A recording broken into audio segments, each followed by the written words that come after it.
Sa aking pagtanda, habang tumatanda ako, darama ko ang mga taon, mga guhit sa aking mukha, mga kulay sa aking buhok. Ngunit sa kabila ng pagbabago, ako'y nananatiling matatag.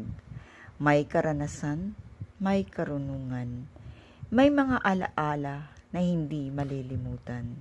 Sa pagtanda, ako'y natututo na pahalagahan ang bawat sandali. Ang bawat araw ay may halaga, ang bawat buhay ay may kwento. Ako'y nagpapasalamat sa mga taon, sa mga aral na aking natutunan, sa mga tao na aking nakasama, sa mga alaala ng aking nabuo. Ang pagtanda ay hindi hadlang, kundi isang yugto ng buhay, na may karanasan, may karunungan, at may mga alaala na hindi malilimutan.